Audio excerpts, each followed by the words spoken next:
What is up, guys? Welcome to the Absolute Auction Podcast. I'm your host, Ryan Miner. You can find me on X at RyanMiner_FFB. I'm joined by my two great friends, Adam and Mark. You can find Adam at Always Auction, and you can find Mark at Primetime Mock. What's going on, guys? How you doing? Happy to be here, man. Real excited. Ready to kick this thing off. Right? I mean, we had a little technical difficulties coming in, got started a little late, but that was on my end because, it's my first time doing it, actually being as a true actual host, trying to get everything all together. So here we are, we're up and running. Let's kick it off. So It's not a good show until something goes wrong anyway. So we started off going something's going wrong. So we're good. We're right on time. yeah, and people are probably like thinking like there's a live stream. Yep, that didn't happen. No YouTube, nothing's working right. Everything's paused. So we're just doing it like this. And we're gonna upload it later. So good to go. Good to go. Good to go. So, I also forgot to say, follow the show on Twitter also at FF Auction Pod. We have that too, and follow us on YouTube, Auction Pod, Absolute Auction Podcast. So to kick it off, guys, we're an auction podcast, right? We've heard of very few of them out there who are kind of wishy-washy, don't know, like have a lot of topics. Here we're 100% dedicated to auctions, right? Mhm. So my favorite thing is how long have you guys been playing an auction? Mark, I'll send it off to you. Well, I've been playing for fantasy football for almost a little over 15 years, and I've been doing auctions for about 8 years. I've had a few auction keeper leagues that I've been a part of, and now I am commissioning a 14-team salary cap dynasty league that's in its fifth year. Adam, how about you? Yeah, so I actually started playing fantasy football when I was in middle school, when I was 15. So it's been, gosh, like almost 30 years. Um, and then I really got into auctions right before the COVID season started. And I remember because there were like no one in the stands and they had all those cardboard cutouts of all the fans in the stands, which I thought was hilarious. So yeah, I mean, auctions is such a great format. I encourage anyone that even has, an inkling of what it's like to, jump in a mock draft with us. Listen to the show, learn about it. It's a great format, so much more exciting, so much more strategy involved than a regular snake draft. That's for sure. Easily the most fun fantasy football form that there is. Yeah. There's just so much more nuance beyond just knowing players you like and being able to pick them, but just being able to craft a team that's truly unique. You can't get that in a snake draft. No, not at all. And that's what got me like when I started playing it back in 2006 and I did my first snake draft and I was like, oh, this is kind of fun. Then 2007, 2008, I started hearing about auction drafts and I was like, well, what's that? And dude, like I did my first one. It was an all day thing, but man, like once I was in, I was in. And I've been playing one every year. So last 15, 16 years, I've been doing nothing but auction drafts because I just don't find the snake drafts to be fun because the strategy behind it in snake draft, there's no strategy. You have to prepare so much more for an auction draft compared to what you have to do in a snake draft. Hmm. Now Yeah, and I still do love snake drafting, but I will say the auction draft again is just way more fun. It's a different game, different strategies, but still auctions over snake forever. Yeah, it's funny because like when we do the mocks, like this has happened like numerous times where I've had people that have come into the mock draft room, and the draft will start, and they're like, "Whoa, what is this? Like I thought we were doing a snake draft," and I'm like, "No, we're doing an auction." They're like, "I've never done this before," and then 5 minutes later, they're like, "Oh my god, this is amazing! Like this is so much more fun. There's so much more strategy involved." Like you guys are saying, it really is the best format. I encourage anyone to try it. I think Yeah. you'll be hooked right away. And even if they think I don't have the time for it, you can find a few hours out there. Trust me. Doing a snake draft, you're done in 45 minutes. An auction draft, you can do it 2 to 3, 4. And depending if you even do it live, it could be 5 to 6 hours. But the more people get involved in it, a lot more fun it is. We highly encourage everyone to try it. Adam, you do all those mocks. That's the perfect time to say, do I like it or not? Like people just are too. I feel like people are too afraid to give it a try because they don't want to have to put in the time to actually do one. But when you do one, you lose track of time. Yeah, it's really the way to like take your fantasy league to the next level, I think. Oh yeah, like I feel like that's a way like of separating. I don't want to say the men from the boys, but separating the average Casual. person, yeah, to someone who's more in depth and ready for this, like has their values going, has everything else prepared, ready to go. It's Yep. crazy the amount of work that goes into preparing for one of these type of drafts Hmm. because as you sit down, the three of us could do a draft right now, and we throw all those players back in the pool and do another draft, and we have a totally different values on everyone. That's how different auction drafts are compared to snake drafts. Snake Yeah, and drafts, I like to use the analogy sometimes where it's like it's the snake draft is like driving an automatic, and auction draft is driving like a manual. Like it just you're so much more involved, you're so much more part of the draft. You're not just a casual bystander. Like you actually have to be like 100% there, ready to go, involved with all your the values, anything you want to do. It's just it's so much more. You're more of a GM yeah, than you exactly. I are. was just gonna say that. I'm like, you're truly a GM. You have this budget, of spending money. You have to spend it all. Yeah, agreed. Mark, any input on that, bud? Uh, well, sorry, I lost the tail end there. Oh, we're But talking no, about no. values, value of auction drafting over Oh, just redraft. valuing Yeah, auction drafting over snake drafting.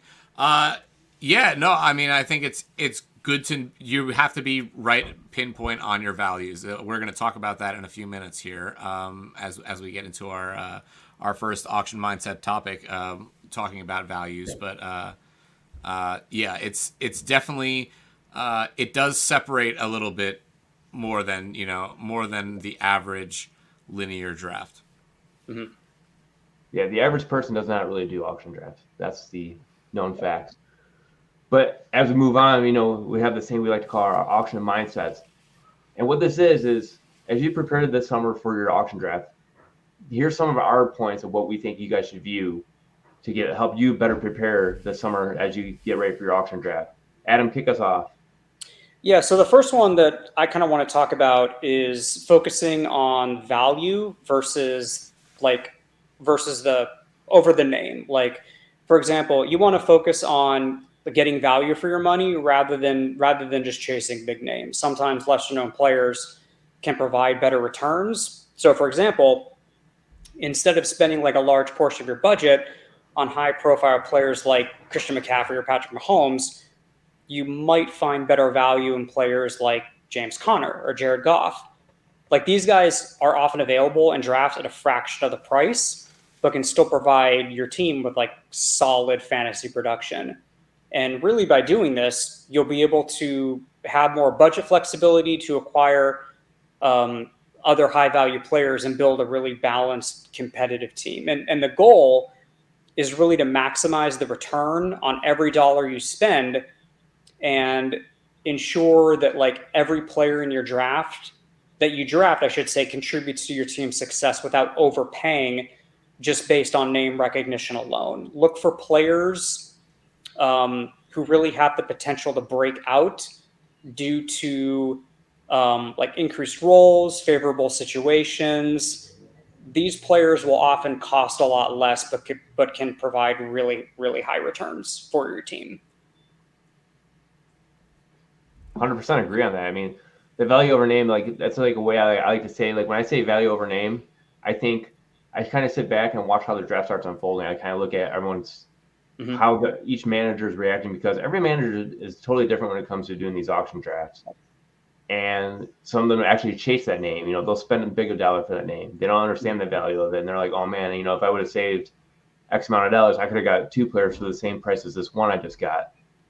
And that brings us to our next topic with you, Mark, about knowing your values. Yeah, so whether or not it's an auction draft, fantasy football is really based on supply and demand.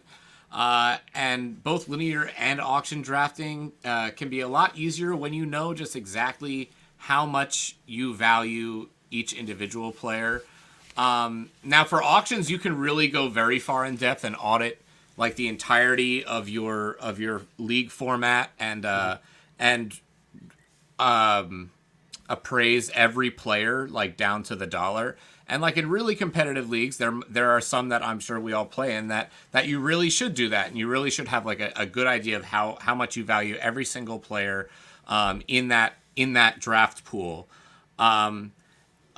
Because really you need to know which players you need on your team, which ones you just kind of want on your team, and which players you don't really have don't want any business with having on your team at the value that they're costing. And so knowing your values shows you where there are going to be different changes of values within the auction. And that allows you to spot values and targets, figure out who you want to nominate going forward, and so much more when you go through the draft. Right on. My favorite thing, and that's always every part of my draft. Every time I always start, do you guys get anxious when you guys start the draft? Like you're like anxious, you're pumped up, you're ready to go. You know what I'm saying? Oh yeah, I have to do Adam's mock drafting just to get that out of my system. So like this is what this time of year is, because I do want to spend a lot of money on Christian McCaffrey. I do want to spend a lot of money exactly, on and that's what I'm catching people on, man. Don't get yourself in a bidding frenzy. You know, don't say I have to have Christian McCaffrey. Mm-hmm. You know, and no matter what the cost. I mean, I've done 3 mocks with Adam already. And I've seen Christian McCaffrey go for $42, and $50. Very good prices there. The last draft, Christian McCaffrey went for $86.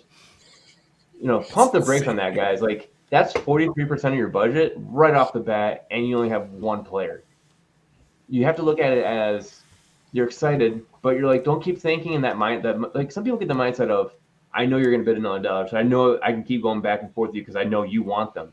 Mm-hmm. So I'm gonna keep bidding, and then the next thing you know, you bid, and you're like 86, and you're like, and there's no motion going on. You see the timer going down. The next thing you know, backsies. Yeah, and you're like, oh crap! I thought you were gonna say 87, dude. You screwed me. Did you screw? No, you screwed yourself. So look at your team, build your budget, and just don't freaking get yourself into these type of logs of bidding up way too high. I agree with that, especially when you start to notice. I think when you're in a bid with one other person and everybody else has started dropping out, and especially if you're going to be like, okay, I'm going to try and stick you, they're probably thinking that they could do the same thing if they're getting to the top of their price level as well. So I think if there are a lot of people bidding for Christian McCaffrey or any player that's getting the smoke at that point, I would take a step back and let other people bid, let them do it, and when it slows down, and then you can like reevaluate if you really want that player when the bidding starts to slow, as opposed to just continue to let it bid it up. Because the other thing is, if people see a lot of people bidding, it makes them feel like there's a reason that I should be bidding too, so I'm going to keep bidding, and it can go up and up from there too. Mm-hmm. But you also don't want to be that guy either who has 3 players and only has $20 left in his budget. No. Yeah, I think one of the other mindsets, and I think this is like kind of a good segue, is that like if you notice that other managers are spending like really heavily on high profile players, especially early in the draft, it's pretty likely that like the remaining players are going to go for lower prices later on. And if that's the case, you can save your budget and target mid to late round guys, and you'll get some really good bargains. And I think one of the most important things to remember in an auction is you just have to adapt. You just have to be able to pivot and respond to how the draft unfolds. No 2 drafts are ever the same. It's not like a snake draft where you can pretty much have a good idea of like how the first round or even maybe the second round is going to unfold, because most people like in snake drafts kind of draft the same way. But you really need to be able to effectively manage your budget and avoid overpaying, like Ryan, like you're saying, and build a really strong, balanced team, regardless of how the draft starts out, that initial dynamic of how it starts. I think it's good to have a plan, but you definitely need to be ready to pivot, not stick to that plan word for word, And if you initially plan to draft like mid-tier players, but see top-tier players going for reasonable prices, then you just have to adjust your strategy and adjust and bid accordingly. And like one way I adapt is I try to build like a tier system. And tier system is, I'll say like, this wide receiver and these other 4 wide receivers are one tier. These 6 are another tier. I try to look at that and say, all right, if Justin Jefferson and Jamar Chase are going to high ends, I know I might have a chance at one of these other wide receivers in that same tier. Like I say, like Amon-Ra St. Brown or Puka Nacua. I kind of have all those guys in the same tier. If I really want that, I can look into that and say, like, all right, Chase and Jefferson went really high. Amon-Ra, still a little high. Puka Nacua, a little high too. I'm not comfortable spending that. Don't be afraid to drop down to the next tier. And that's another part of your adaptability is you drop down from, the high-end tiers to go down to the second tier. So that way you actually spend your money more reasonably instead of trying to spend it and be like, I want this stud, this stud. Yep. And I 100% agree. Building those tiers is just to go back to knowing your values. Having your own labeled tiers is such an important part of knowing where you value each player, because you'll know the difference when there are large drops from one tier to the next or small drops from one tier to the next. The price is going to drop, and everybody, a lot of players within your draft are going to have the same ideas and feelings about a lot of the same players. And there might be only a couple players that you differentiate from the rest of the field on. And having them in your tiers and then saying like, okay, well, they're leaving this guy, who can I say? They're leaving Jalen Waddle they're leaving Jalen Waddle out of like a top 15 player tier, okay, for his position. Okay, I think he could be a top 15 wide receiver this year.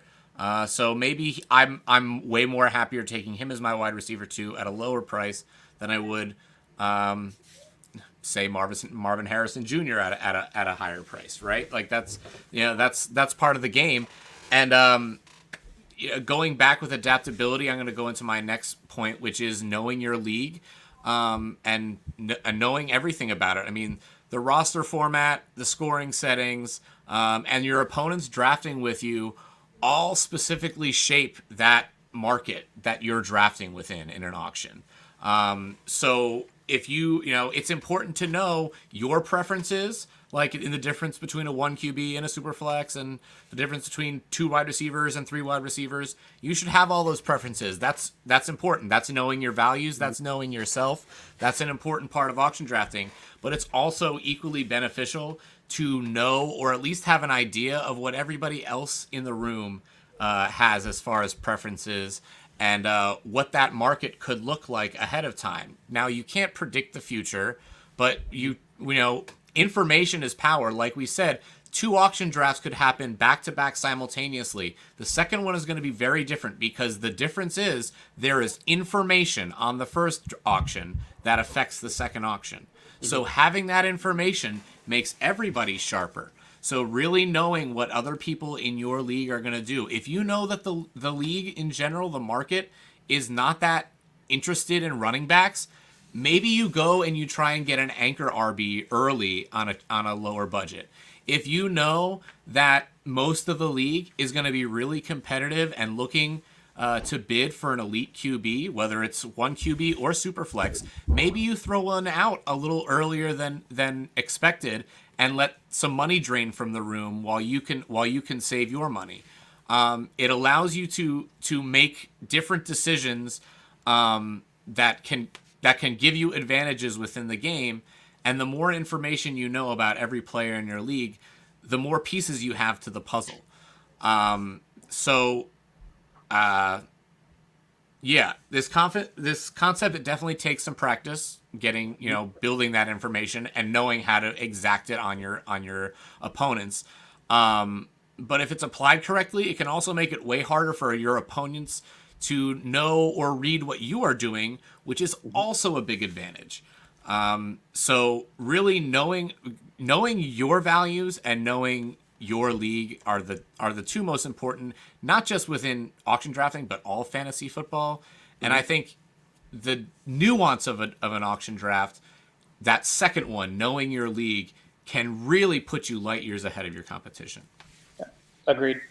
Yeah, because like knowing your league, it's hard to explain it because like one of my friends joined one of our leagues last season, and he goes, "How do I play?" I go, "You're gonna have to figure it out because you're gonna have to understand and study each person as they draft with us, like to understand what kind of spender they are. Is this guy a saver? Is this guy a quiet one? Like you have to understand of learning your league in order to know the league. So if you learn it, you'll know it." So then he was like, "I'm already prepared for this year. I know blah blah blah is going to go after this guy. I think it has a good idea," which leads me into my last one. Come in with a plan. And when I say that, we've already said it earlier too. Auction drafts are more complicated than snake drafts. You have to prepare for these drafts. You know, like we said, you have your tier system. You have we'll be talking later on the season about budgeting and par sheets and stuff like that. You know, you're gonna have set positioning. You're like, all right, I'm gonna spend X dollars for my running back positions as a whole, wide receivers as a whole. Quarterback, I'm not gonna spend any more than X amount of money. Tight end, I don't care. I'm gonna go cheap on that one also. You know, and then as you're drafting, start looking at your sheet. Don't live on it. So like if you have these locked values, adjust these values. Like if you spend a little more money, $5 more, just pull $1 or $2 from another one. Or if you spend less, and then you have more money to go either for that better wide receiver or another running back. Or if you're really obsessed with the tight end position, you can even say like, I can spend a couple dollars more and maybe get that better tight end to help boost my team up. So to me, having a plan when you walk into your draft is the best plan. I always plan to have a little extra money at the end of my draft that I can purposely squander early in the draft and then make the adjustment later. I don't like to squander, man. Like I like the funny thing, like my plan is, and I have one of my friends. He always tries to like figure out what I'm doing every year because every year I change my plan. Like when we first started playing, I had the same exact plan. I want 2 solid running backs. I want a solid wide receiver. I will take the rest of whatever's there. Give me a back end quarterback. Give me everything else cheap. And then he started catching on to this. So then what I say is like, all right, I'm gonna start doing this. I'm gonna have 95% of my budget go to my starting lineup. Next go to the starting lineup. Like you don't know which way I'm going with it. Do I want RB like are my RB1s just a bunch of RB2s? More than likely can be. Do I have solid wide receiver 1s? I could. Could I have solid wide receiver 2s? Possibly. That's the kind of like the plans I like to come up with is what did I do last year? I look at like our previous drafts and what am I going to change it for this year? And changing for this year, as we go in our final topic here, is looking into the 2024 rookies and how are we going to approach them? Yeah, let me go ahead and share my screen real quick, and then we can go in and talk about the rookies here. Let's see here. Oh, there we go. That looks pretty good, yeah. Do I need to go full screen, or do you think that's good? No, I can see that. I see just fine. Cool. So here we go. Would you rather Marvin Harrison Jr.? So the top wide receiver right now in this class, basically saying he's a can't miss prospect. As we talked to you guys and I talked the other day, he's a top 12 wide receiver over on Fantasy Pros. Basically, he's looking at the end of the first round, beginning of the second round, if you're in a snake draft. So he's been going for top dollar here right now in drafts. And as we look at it, in one QB, $31 for a rookie wide receiver who hasn't even set foot on the ground there in the NFL. How are we feeling about that right now? Well, let me just preface this by saying that this is for a $200 budget in your auction leagues. Yes, my bad. Let's that. preface that because in auction draft your budget can be anything, but this is like a standard $200 budget. So what I did was I grabbed his AAV, which stands for average auction value, which is basically just the average price that these players are being drafted for in auction drafts. And so right now, like you said, $31 in single QB, $27 in superflex. And then I went back at our drafts and our mock drafts, and I was like, well, for Harrison in a single QB for cheaper, you could actually get Nico Collins and Marquise Brown for $3 cheaper. Or in a super flex for $1 more expensive, you could either get Mike Evans and Terry McLaurin for the same price. And Mark and I were talking about this real quick before the show. Like Harrison's right now, he has an over under of seven touchdowns for the year. And I think, what did I say, Mark? There were only 13 players that scored. 15 that scored over 8 touchdowns or more. It's not a lot. So, and Ryan, you said it. He hasn't even stepped foot on the field. I think everyone's really building him up like this, like he's going to be this perennial superstar. And he may come out and just have like an amazing rookie season and just completely blow away the expectations. But honestly, and I play primarily in superflex leagues, I think I'd rather spend the extra dollar and get, that great floor that Mike Evans always has. And, he's going to get 1,000 yards. Maybe he only scores 5 touchdowns this year or 6. And also Terry McLaurin, who I'm super high on this year. I think I'd rather have those guys, rounding out a low RB or a low wide receiver 1, a high wide receiver 2, rather than just the completely unknown factor of Harrison, who I think is going to be a really good player. I think I would just rather have Evans and McLaurin for $1 more. Call me crazy, but that's my thinking. I'm actually looking back in that. I'm looking back in that 1 QB draft, and I think this number is wrong. I think it's $41 that he went for in that draft. Actually, this is for the cumulative. So I took the AAV. Okay. It's his AAV both of them. Okay, yeah. That's fine. I mean, yeah. So he is. There are times where he's going like if he's going at 31, it's not as bad for me in a 1 QB. Only 16% of your budget. But Superflex $27 as an AAV is pretty high. But we last auction, which was the 1 QB, he went for 41. You saw AJ Brown go for 38. You saw Puka go for 38. And again, I'm more interested. Like I would like to have Marvin Harrison as like my number 2 receiver maybe, and not my number 1. And I think if you do a best ball draft where you get one good receiver at the back end of the first round and Marvin Harrison in the second, sure, go with God, do what you want to do. But for me, I would say if I'm getting him as my 2, I probably can't spend $41. I probably can't really spend $31. So again, looking, Jalen Waddle going for 28. Nico Collins went for 22. I'm just looking at the most recent draft just so I have a little, because I was trying to keep the market a little more in line. Yeah. You got Devontae Adams for 26, Cooper Kupp for 23. I feel like as a wide receiver too, you can definitely save a little more money because really, I think Marvin Harrison is going to be a good player, but I think you're getting him at his ceiling, even still in auctions. Yeah. Yeah, absolutely. And when you guys hear us say the term AAV, that means average auction value.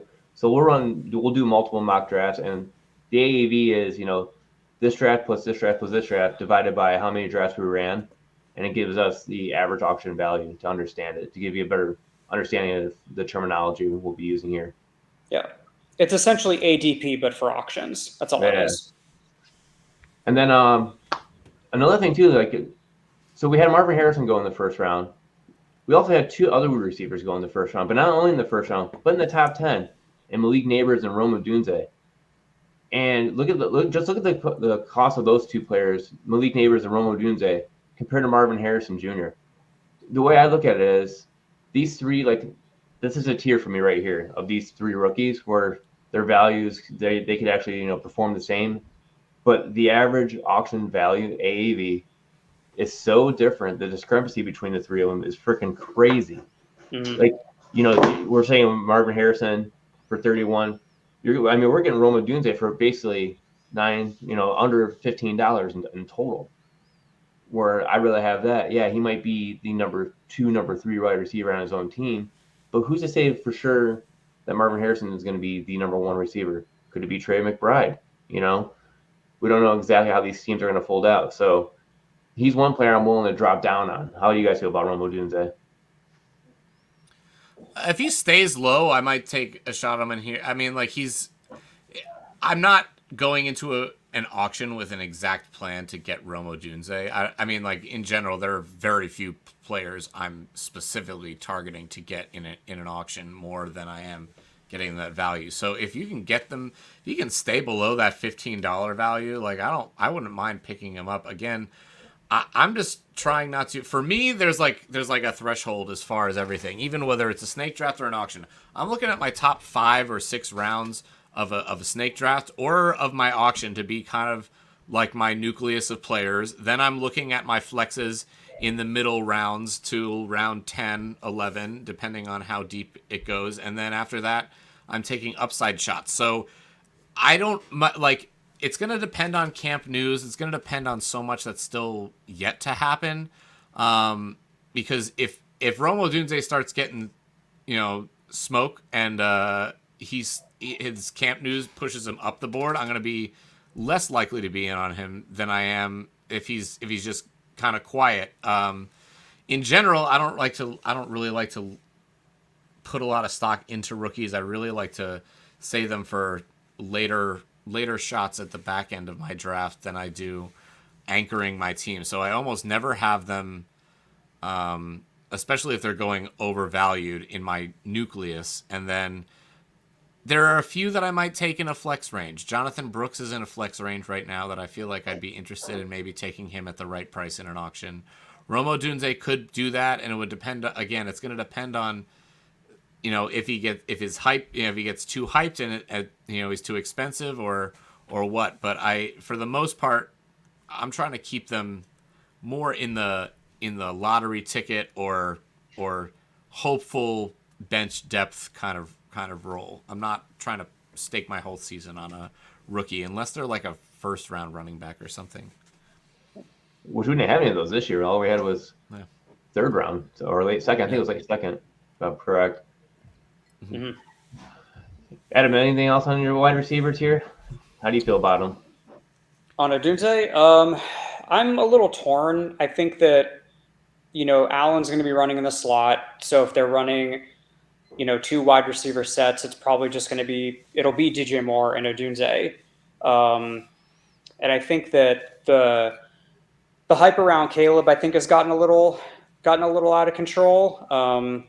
But I mean, again, with auctions, it really just depends on the price. I mean, I'll be in on anyone if the price is right. I don't go into my auction thinking like, oh, I'm definitely getting this guy or I'm totally out on that guy.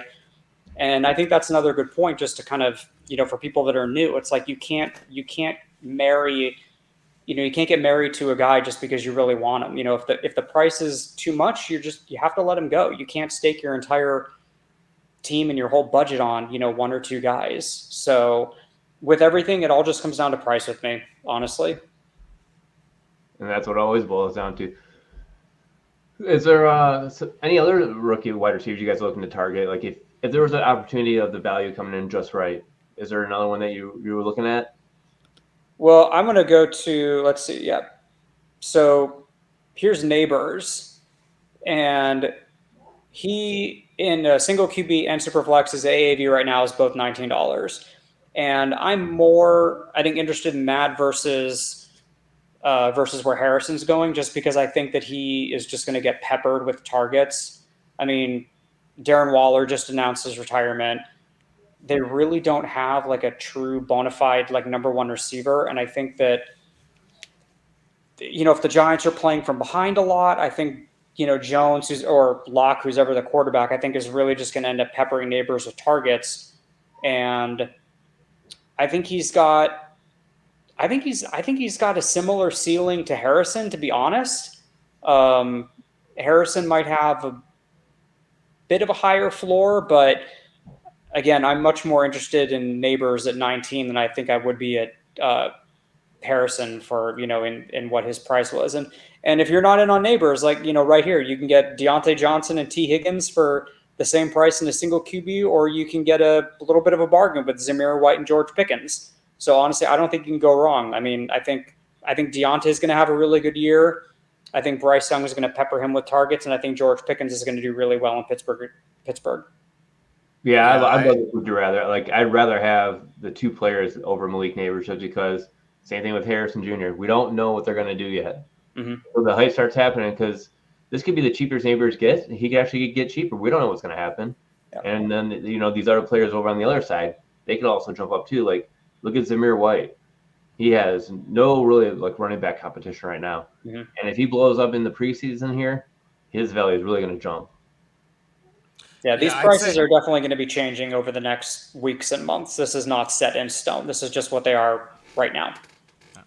I'd say though, at this price, I'd be much more in on Nabers than I would Harrison as well. I think this is, and honestly, where it lays comparably in price, I think there's an argument to be made for that upside shot because he did. I mean, he was top 5 or not top 5 draft capital, top 6 draft capital.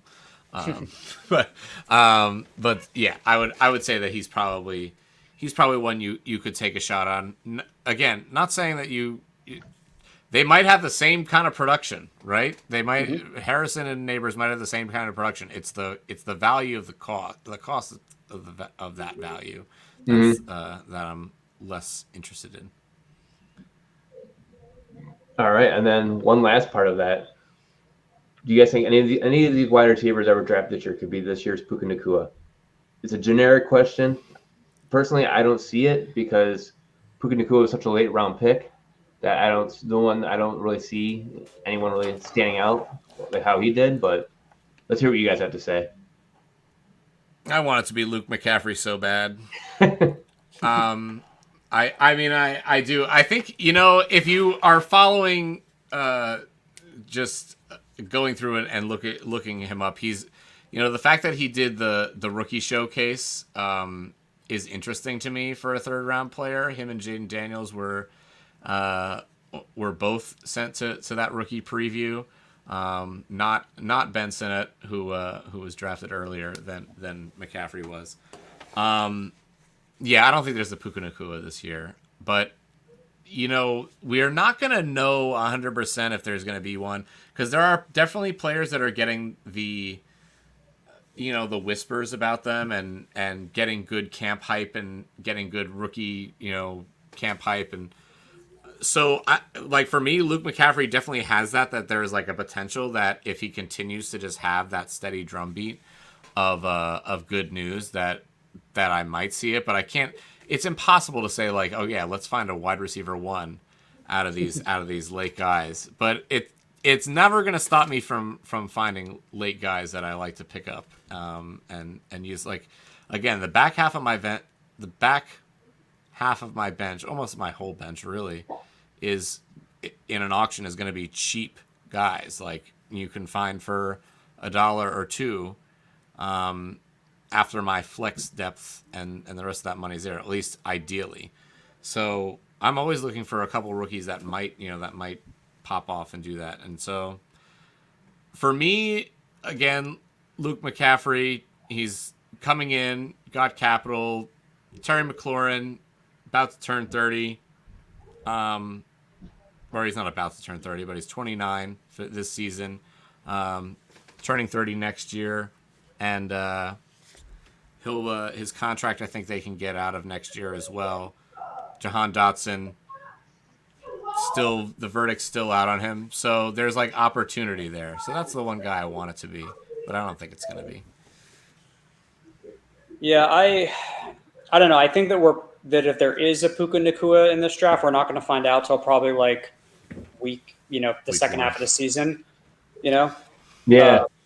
So if you grab someone on waivers, don't drop them because you never know. That's the trick. But yeah, I don't know. I think McConkey could have a good year. I think he's going to sort of be the default Chargers number 1 receiver. I've heard people comparing him to like a Julian Edelman or who was the other guy on the Patriots for a long time? It was Edelman, and who was the other guy? Jacoby Myers? No, it was can't think of his name. Wes Before Welker? that, before like Wes Welker? that's it. Yep. Yeah, sort of like that. So I think he has the possibility just because I think that he's going to be kind of the de facto number one. But yeah, I don't know. There always seems to be like a waiver wire, some guy on the waiver wires like every year that just comes and and is just like a league winner. So, but again, I don't think we're going to know till like the second half of the season. I don't think it's someone you're going to necessarily know right away, right off the bat. Yeah, I think we're gonna be more upset about it than everyone's gonna be trying to chase it, and I don't think it's just gonna happen. Like, because we look at Puka Nacua right now, and he's a top 5 wide receiver in the league. So trying to get him at that kind of values, don't see it. Yeah. So yeah, I don't think you'll ever. It's going to be impossible to find anyone like Puka Nacua. I mean, like the closest you could find, even in like looking back years, is Stephon Diggs, maybe. Who was in the 5th round, and he eventually became a wide receiver 1, but even still, like he was, I can't remember when he really broke out in the NFL, but he wasn't great. He was definitely inconsistent, but still showed flashes of talent. He wasn't this like consistent wide receiver 1 like right off the bat, and I mean it's gonna be hard to find a guy it's hard to find a guy who's with such late capital, lands in the perfect system, and then is just among the elite within his position within a year. It's almost impossible for it to happen. Oh, absolutely. That value if it was freaking nuts. I mean, if you had him on your team last season, you pretty much won the championship. It was given it like you hit the waiver wire. Like I told you guys earlier the week, I was looking up AAV from 2023. And no one ever drafted Puka Nacua, not even for $1. No one ever took him. He was never, ever drafted once. So the hype, sometimes the hype just gets behind all of us, and none of us look into it until it's too late. Sure. All right, guys. Now we start talking about the quarterbacks. Caleb Williams. He's being viewed as a top 12 quarterback in 1 QB leagues. Jaden Daniels, he's kind of back end. He's like a high end QB2. How would you guys plan to like attack these quarterbacks? Like the way I look at it is like I would probably take Caleb Williams as a back end QB1 because sometimes I don't like to spend. So if the value is there, like you said many times before, Mark, if the value is there, I'll do it. But if not, I'll just pass on to it and just go down to the next quarterback. Just because I feel like there's up to 15, 16 quarterbacks who all could be QB1s. How do we feel about like Caleb Williams right now? $8 isn't terrible for him, like on a 1 QB. I don't know if he's like somebody that I'm super excited to make. Again, like if I'm doing best ball drafts and like building portfolios, like he's gonna make it into that portfolio. But as far as like auction drafts, which we haven't really got into the auction draft season just yet. Mm-hmm. I don't know if he's a guy that I'm targeting, but also at the same time, yeah, like for me, I'm trying to find the guy who's valuable and like under $5. You know what I mean? Like if I can make that happen. Not that I don't think Caleb Williams could have a good year, but I think it's the value over name that Adam was talking about earlier. It's just like he's the idea that his name is sexy makes his value just a little more than it needs to be. Mm-hmm. And it's not like 8 is a horrible number, but you could do better than that on a price level if you wait out a few more people. Eventually, again, if there's 15, 16 guys that you are feeling like I could roll into the season starting with them as my quarterback 1, then that just means you need to wait like a couple more rounds or a few more dollars are out of the room. And maybe you get somebody else comparable cheaper. I mean, like, I'm sure. I think if I looked in one of the mocks, Brock Purdy went for $10. And if that's like a reading off of this, like, I'd rather have Purdy at $10 than Caleb at $8. So if I'm gonna wait, I'd think cheaper. If I'm gonna stay at that $8 to $10 range, I think I might get somebody I like more. So it's hard. Again, it's hard to tell. You have to really, again, it's going to come down to the room. Yeah, and coming down the room here, like Look at Caleb Williams, $8. Or would you rather have Jordan Love and Jared Goff? I mean, Jared Goff was way up there in the passing yards.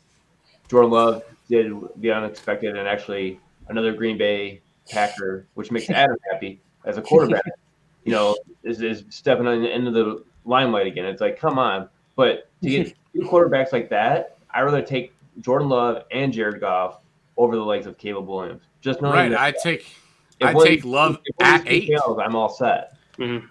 I take Love at $8 over Caleb at $8 right now. Yep. So there you go. That's and from a superflex perspective, like again, I think I'd much rather have Trevor Lawrence and Geno Smith as my, some combination as my, 1-2 than just having Caleb Williams as my, potential starter and then having to go find someone else. I think, and again, I don't really play in one quarterback leagues, but I'd much rather have Jordan Love and Goff than just Caleb for 8. And same thing for Superflex. Again, I'm pretty high. I think Lawrence is going to do a lot better this season. I think Geno with the new offensive coordinator is going to do really well. I think Seattle is actually going to be like one of the higher passing volumes in the league this year with the new offensive coordinator. Give me Lawrence and Geno all day over Caleb for, the same price. I will say 26 for Caleb in a Superflex is not bad, though. It's not terrible. That's not terrible. I feel like if he's like especially if he's like your QB1 and you're platooning like a little bit more, like I don't mind if you spend a little bit. Even if he's your QB2, like if you've got an elite QB and then 26 on Caleb, it's a lot of money on quarterbacks, but I think that quarterbacks are kind of worth spending the money on in Superflex. So, I don't hate that Superflex price. Yeah, it's not terrible. I think just me personally, I think I'd rather have some combination of like a Lawrence and a Smith for the same price. But no, it's not a terrible price. But I think 100%, it's comparable. Yeah, but I think like as we get closer to the actual draft season, I think his AAV is probably going to go up. Yeah. And then as a quick hitter, as we look at the other quarterbacks, we have Jaden Daniels, who is the starter right now for Washington. He's got the good rushing upside. We really like that. But outside of these two quarterbacks, I'm not interested in any other quarterbacks in this class outside of dynasty leagues. I think you guys probably feel the same exact way. It's just like if I'm gonna grab him, it's gonna be at the end of my draft. It costs me $1. If he doesn't do anything, I throw him back out there. No big deal. Yeah. Do I think Spencer Rattler will play some snaps this year at quarterback for the Saints? Yes, I do. I cannot spend draft capital on that though. No. All right, guys. I just won't buy Derek Carr. That's So on the running backs this year, we didn't have the Jahmyr Gibbs, the Bijan Robinson type of player. But the one that did hit was Jonathan Brooks. Mm-hmm. And we look at him, and it's like he was the first running back taken. He went to the Carolina Panthers. The Panthers have Miles Sanders. Miles Sanders flopped on his face. How do we feel about Jonathan Brooks right now going into our draft, seeing in one QB, he's going for about $11 as of right now. And in Superflex, a bargain play in my book, $5. Yeah, give me all that in Superflex. Absolutely. I'll take him for, $5 in Superflex any day of the week. Although the Zach Moss and Jalen Warren for only $4 is a good bargain too. But that's the only thing stopping me. Yeah. Yeah. Honestly, that's a really good deal. But I think Brooks, like he may not, explode right away. But I think second half of the season, he's going to be. I think he's going to be the bell cow for Carolina. If you can get him late in the draft for a really good value, I think I don't know if I'd call him a league winner, but I think he's going to be a really good player for your fantasy team. Oh, absolutely. Yeah, I see that too. Like I see a solid RB2 if everything comes back to be healthy on him, ready to go. Yeah. Agreed. Yeah, I think he's good. At $11 is a really nice price for him as well for one QB, I think too.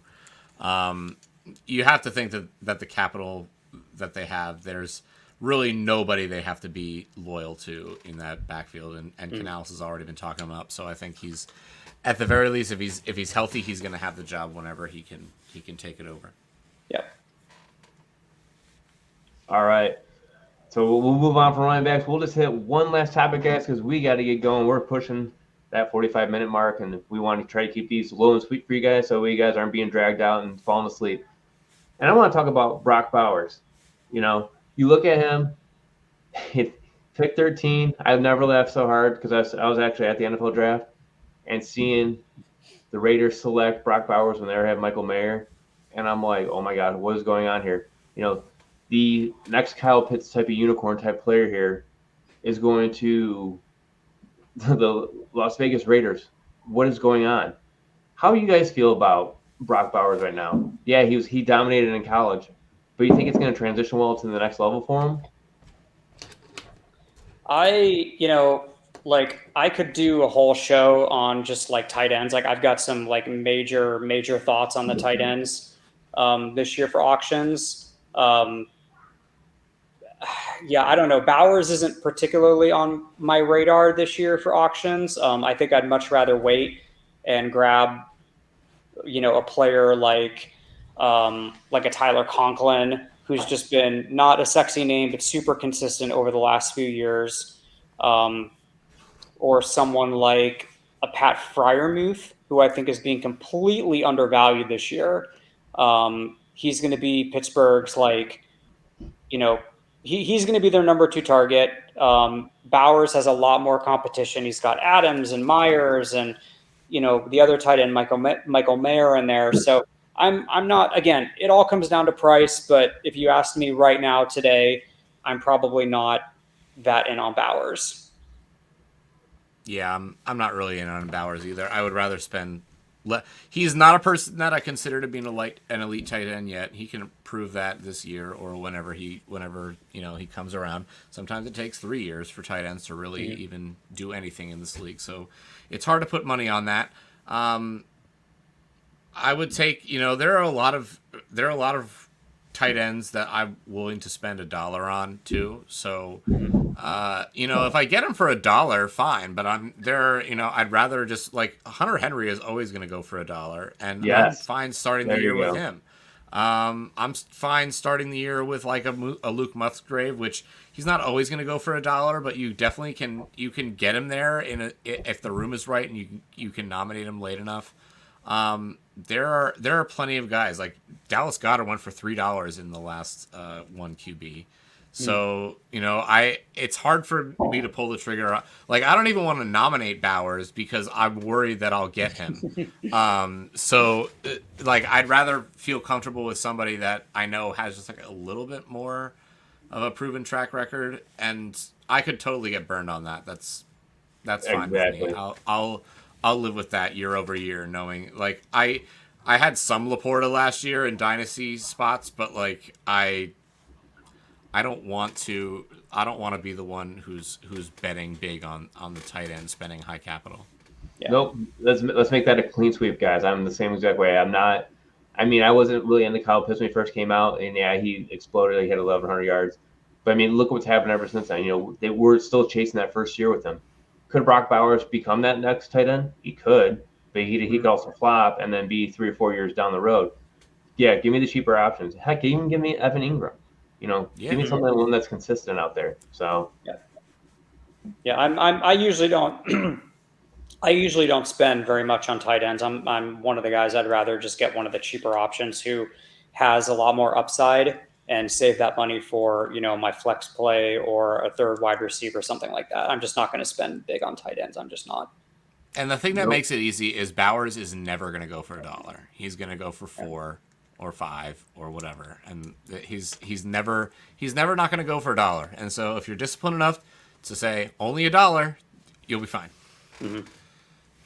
All right, guys. That's going to wrap it up for this week. We got our first episode in. It just got in just under an hour. We're going to try to make these shorter. Our goal is to try to keep them around half hour, 40 minutes. It's our first pilot episode, so we went a little longer than expected. Next week, though, we have a great episode coming toward you guys. It's called Nomination Strategies, Bidding Strategies, and how to build a par sheet. So tune in next week for us as we will, once again, on a Monday, bring you guys some good auction content. Sweet. All right. This is a blast. First one. Can't wait for the next one. All right, guys. See you later. Thanks for watching.